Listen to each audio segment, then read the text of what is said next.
You know, I've spent a lot of time thinking about thinking, not in some abstract philosophical way, but in a practical sense. How do we actually know when we understand something? Because here's the strange thing. Most of us walk around believing we understand things that we don't really understand at all. Let me tell you what I mean. A few years ago, I was at a dinner party, and someone asked me to explain how a refrigerator works. Now, I'm a physicist. I should know this, right? So I started talking about thermodynamics, heat pumps, compression cycles, all the technical stuff. And then I stopped myself mid-sentence because I realized something uncomfortable. I was using words I knew, sure, but I wasn't actually explaining anything. I was just reciting. If that person had been a child or someone with no background in physics, they would have been completely lost. And that bothered me. It bothered me because I had confused knowing the name of something with knowing the thing itself.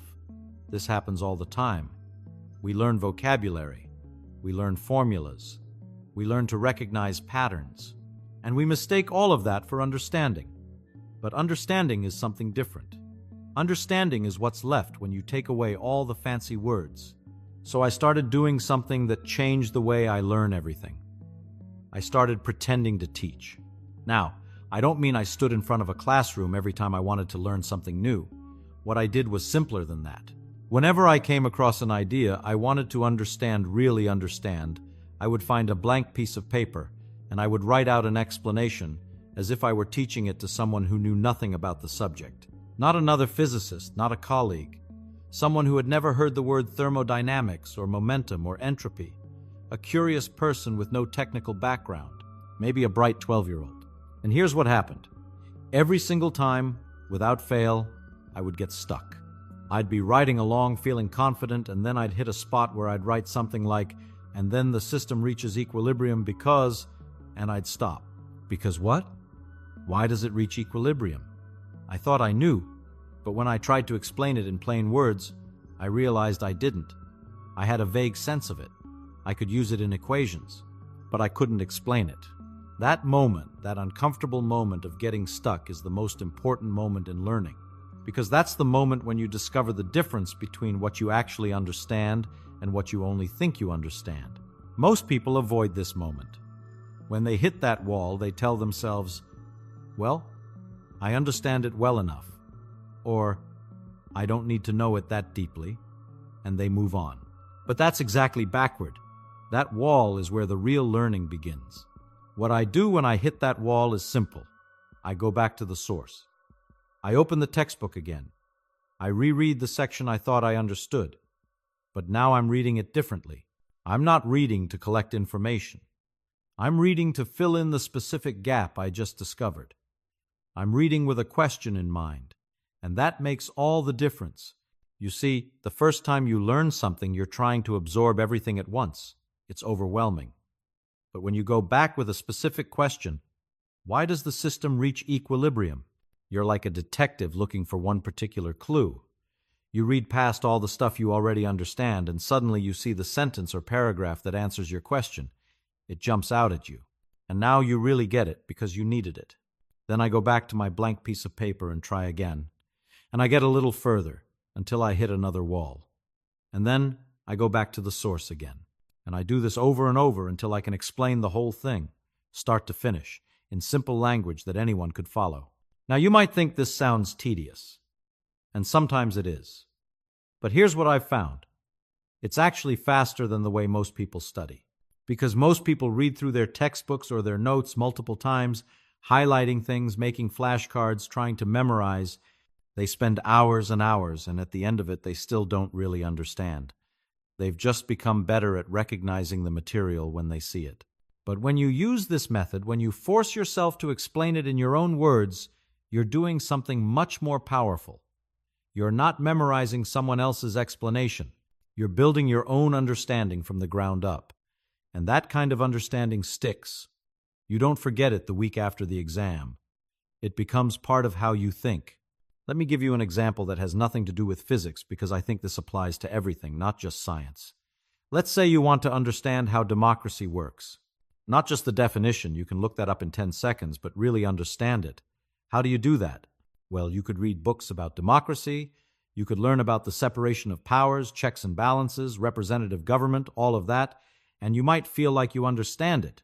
But try this instead. Take out a blank piece of paper and explain to an imaginary person why democracy tends to work better than dictatorship, not using political buzzwords, not quoting the founding fathers. Just explain it in your own words, from first principles. You might start writing something like, democracy works because people vote for their leaders. Okay, but why is that better? Because then the leaders have to do what the people want. But do they? What stops them from ignoring what people want once they're elected? Well, they'll get voted out next time. But what if they change the rules so they can't be voted out? What stops them from doing that? See what's happening? You're finding the gaps. And those gaps are where the interesting questions live. Why do we need an independent judiciary? Why is freedom of the press important in a democracy? Why do we need peaceful transitions of power? These aren't just abstract ideas, they're solutions to specific problems that you discover when you try to build up the concept from scratch. And when you go back and read about democracy now, after you've struggled with these questions yourself, everything makes sense in a way it didn't before. You're not just memorizing facts about democracy. You understand why it's structured the way it is. This is what I mean by the difference between knowing the name of something and knowing the thing itself. Knowing the name is easy. Knowing the thing requires work. But it's the kind of work that actually gets you somewhere. Now, there's another piece to this that I think is crucial. When you're explaining something in simple language, you can't hide behind jargon. Jargon is useful. Sometimes it's a shorthand that lets experts communicate efficiently. But it's also a trap, because it lets you fool yourself into thinking you understand something when you're just familiar with the words. I'll give you an example from my own field. In quantum mechanics, we talk about wave function collapse. Students learn this term. They use it in equations. They can pass exams on it. But ask them to explain what it actually means, what's really happening physically, and most of them can't, because they've learned to use the term without ever building a real mental model of what it represents. The same thing happens in every field. In medicine, doctors talk about idiopathic conditions. Do you know what idiopathic means? It means we don't know what causes it. But it sounds much more impressive than saying we don't know. In business, people talk about synergy and optimization and leveraging core competencies. What do those phrases actually mean? Often, nothing very specific. They're just comfortable words that let you avoid the hard work of precise thinking. When you force yourself to explain something without jargon, you can't do that. You have to actually understand what's going on. And if you can't explain it simply, that's a sign. It's a sign that you don't understand it as well as you think you do. Now, I should tell you, this is humbling. When I first started doing this seriously, I was shocked at how many things I thought I understood but actually didn't. I'm a physicist. I've won awards. I've taught at universities. And yet, when I sat down and tried to explain basic concepts in simple language, I found holes in my understanding all over the place. But that's good. That's the point. The goal isn't to feel smart. The goal is to actually be competent.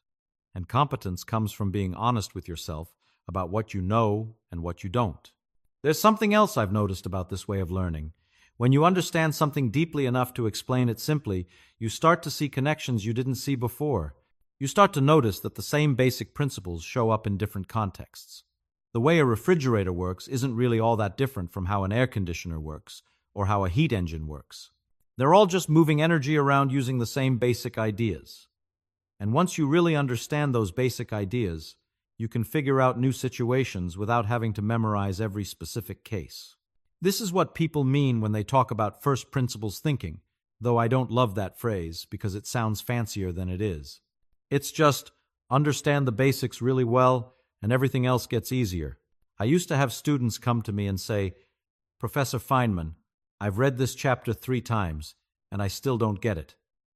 And I would ask them, "Have you tried writing out your own explanation?" Usually they hadn't. They thought reading was learning. But reading is just the first step.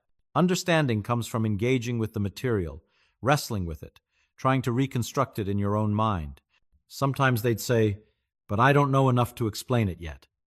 And I'd tell them, that's exactly why you should try to explain it.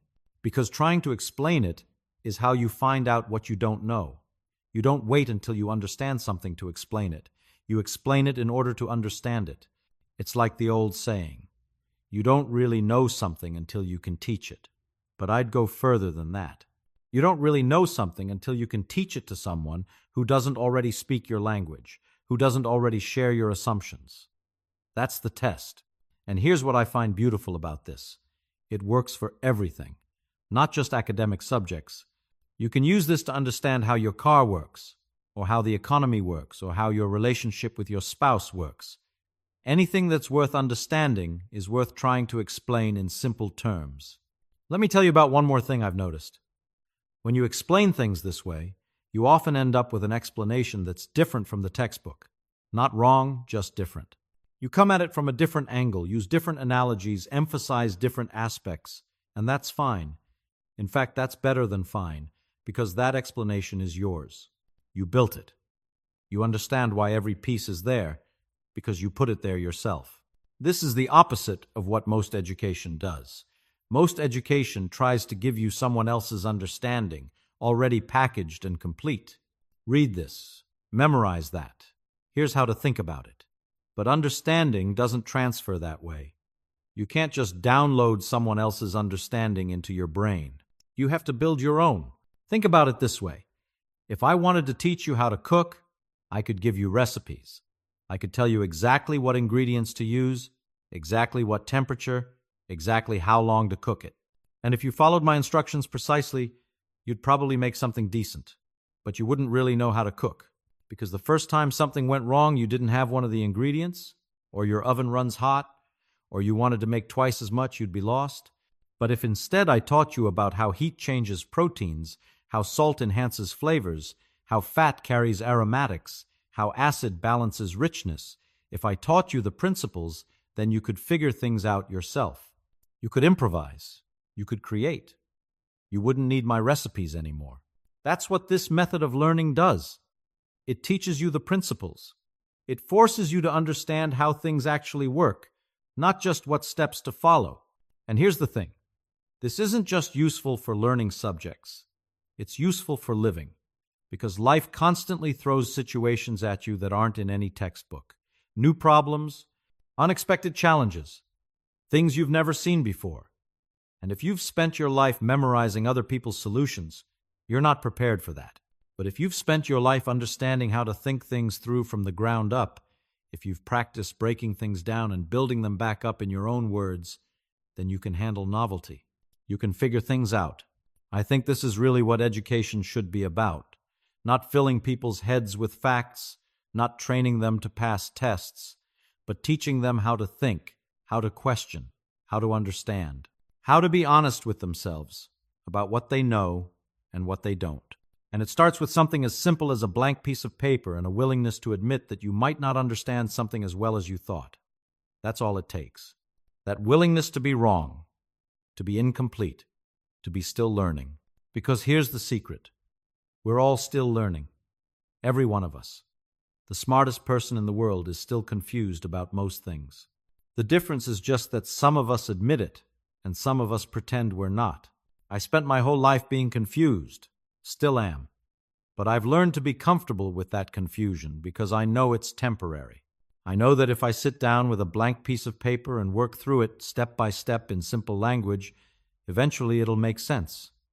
Maybe not today, maybe not this week, but eventually. That's the real lesson here, I think. Understanding isn't magic. It's not something you're born with or without. It's just work. Patient, humble, honest work. Trying to explain something, finding where you get stuck, going back, trying again, over and over until it clicks. And when it does click, when you finally really understand something, when you can explain it clearly and simply, when you can see all the way through it, that's one of the best feelings in the world. Not because it makes you special, but because it means you've done something real. You've added something to yourself. You've grown, and you can do that with anything, at any age. You never stop being able to learn. You just have to be willing to pick up that blank piece of paper and start writing.